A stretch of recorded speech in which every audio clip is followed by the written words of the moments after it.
Assalamualaikum warahmatullahi wabarakatuh dan salam sejahtera. Seperti yang saya janjikan, setiap hari Khamis malam Jumaat, Riz Live Channel akan mengeluarkan edisi seram yang mengkompilasikan cerita-cerita seram daripada pengalaman-pengalaman yang saya ambil dari internet ataupun daripada my view yang menghantar ke DM Facebook dan juga Instagram. Janganlah anda semua tertanya-tanya, di manakah muka terfana saya ketika ini. Saya decide for this sub-channel, saya cuma menggunakan suara saya yang merdu ini untuk menyampaikan cerita-cerita seram kepada anda. Okey, ambil mood Secret of Rihanna. Pada hari ini saya akan kongsikan kepada anda semua kisah seram. Kisah seram yang pertama bertajuk Bilik Bernombor 4. Kisah yang aku nak kongsikan kali ini berlaku kira-kira 10 tahun dulu ketika aku belajar di sebuah institusi pengajian tinggi. Ini kali pertama aku jejakkan kaki ke hostel setelah sekian lama tinggal dengan mak ayah sampai habis SPM. Bila dah pertama kali, semua benda kena buat sendiri, seperti membasuh baju, gosok baju dan kemas bilik. Biasanya kat rumah, mak kan ada, so mak yang akan buatkan. Blok asrama yang aku duduk ketika itu berbentuk 3/4. Ada wing utara, wing barat, wing timur dan wing selatan. Bilik aku berada di tingkat 2 wing timur, bilik nombor 4. Aku suka bilik tu sebab bila bangun, buka tingkap, nampak gunung berkabus tak jauh kat sana. Gunung yang cukup popular kat Malaysia dengan kisah legendanya. Tidak jauh dari bilik aku, ada bilik nombor 4 yang sering menjadi perbualan hangat penghuni blok ketika itu. Sebab apa Sebab bilik nombor 4 ni sahaja yang tak ada penghuni. Dikosongkan. Kemudian diletakkan tanda surau di atasnya. Dan tak pernah langsung digunakan sebab masjid tak jauh pun dari kolej. Macam-macam spekulasi pasal bilik ni dibawa dari satu mulut ke satu mulut. Aku jenis yang senang tidur. Lepas isyak je confirm aku tidur. Lepas tu tengah malam mulalah terjaga. Hampir setiap hari macam tu. Dah jadi macam rutin. Bila tengah malam terjaga tu, aku biasanya akan study, basuh baju ataupun gosok baju. Pada tahun aku tu, pihak kolej mengharamkan seterika sendiri dibawa ke hostel. Hanya boleh digunakan seterika yang disediakan oleh pihak kolej sahaja. Setiap blok asrama, setiap tingkat memang ada bilik pantry khas untuk gosok baju dan masak air. Tapi masalahnya budak-budak blok aku ni jenis malas nak ke pantry. So, adalah yang gatal tangan ambil seterika tu dengan papan alas tu bawa ke depan bilik masing-masing. Depan bilik ada plug kosong. So, aku pun merantau lah cari. Dan rupa-rupanya, salah satu seterika ada kat dalam bilik nombor 4 tu. Malas aku nak cari yang lain, aku guna je seterika tu. Tengah aku gosok baju meja aku, tiba-tiba aku terdengar pintu bilik nombor 4 tu kena ketuk dari dalam. Kuat dan jelas. Mencarut aku ketika tu. Tapi aku ni jenis separuh berani. Separuh je lah. Separuh lagi, kalau ada benda muncul memang aku pecut terus lah.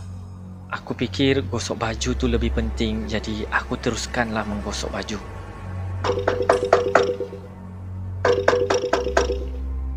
Sekali lagi pintu tu kena ketuk dari dalam. Masa ni aku dah mula cuak. Jantung memang laju gila, dubdap-dubdap lah. Aku pandang dekat bawah pintu. Aku nampak ada cahaya lampu. Masa tu aku fikir maybe lah ada orang kot. Entah macam mana aku boleh pula duduk melutut nak telek apa yang ada kat bawah pintu tu. Mengucap panjang aku bila aku nampak ada mata tengah pandang aku juga. Selepas tu juga ada darah memercik keluar dari bawah pintu tu. Mengalir keluar banyak, okey. Aku dah tak boleh tunggu lagi. Aku capai semua baju yang aku tak siap gosok lagi. Aku pun terus tutup suis. Terus aku berlari masuk bilik. Umban baju aku atas kursi. Aku lompat naik atas katil. Berselubung bawah selimut. Esoknya aku demam. Nak bangun pergi klinik ambil MC pun aku tak larat. Aku ceritakan apa yang berlaku dekat budak bilik aku je. Seminggu berlalu aku terus jadi budak popular kat blog. Biasalah, student life. Cepat betul cerita tersebar. Kemudian, mulalah keluar pelbagai cerita dan pengalaman dari budak blog tu yang terdengar macam-macam bunyi. Dari bilik nombor 4, setiap tingkat yang berbeza. Aku pandang ke arah blok dari luar pada waktu malam. Memang boleh nampak bilik nombor 4 di tingkat 1, 2, 3 dan 4 tidak berlampu dalam satu baris dari atas ke bawah. Tapi entah kenapa pada satu malam tu semua bilik tu berlampu. Aku baru balik dari bilik kawan aku kat blok sebelah masa tu. Bila aku pandang ke arah blok, aku assume bilik tu diguna pakai. Tapi bila aku lalu depan bilik tu nak ke bilik aku tengok ke arah pintu, tak ada cahaya lampu pun. Gelap je. Baru je aku nampak masuk ke dalam bilik. Satu jeritan yang sungguh nyaring macam perempuan menjerit tu kedengaran dari dalam bilik nombor 4 tu. Sambil tu pintu bilik tu diketuk-ketuk dari dalam. Aku ingatkan aku je dengar. Ramai penghuni bilik lain keluar tengok apa yang terjadi. Termasuklah budak bilik aku. Masing-masing pandang ke arah bilik nombor 4 tu. Budak bilik nombor 3 awal-awal lagi berlari keluar menjauhi bilik tersebut. Sebab mereka antara yang paling dekat. Yang lebih memeranjatkan, bilik nombor 4 di tingkat 1, 3 dan 4 pun berlaku benda yang sama juga. Ada jeritan dari dalam dan pintu diketuk-ketuk dengan kuat. Tak lama selepas tu, warden asrama pun datang bersama-sama seorang ustaz dan beberapa anak buah dia. Warden minta kami semua berkumpul di dataran bawah di tengah-tengah blok. Masa ni kami dapat dengar macam-macam bunyi. Bunyi menjerit di tingkat 3, bunyi mengerang di tingkat 2, bunyi orang berlari di tingkat 1, bunyi ustaz baca ayat kursi kuat-kuat kat tingkat 2. Bunyi-bunyi tu pula sekejap ke arah sana, sekejap ke arah sini. Al-Quran yang ada kat tangan masa tu dah tak mampu nak baca sebab takut sangat. Lama jugalah pertarungan tu berlaku. Kira-kira dalam 3 jam ataupun 3 pagi barulah semuanya berjaya dibersihkan. Setelah beberapa hari kejadian, barulah kami dapat tahu bahawa ada benda yang menghuni bilik nombor 4 tu. Setiap aras ada penghuninya. Penghuninya tak suka diganggu. Pelajar pula suka buat bising. Nak kalau waktu malam. Sebenarnya ada perjanjian dah dibuat antara tuan tanah kolej tersebut dengan benda asal tempat tu. Sebab tu bilik tu dikosongkan. Ada student yang main Spirit of the Coin dalam bilik nombor 4 di tingkat 4. Sebab tu benda tu mengamuk.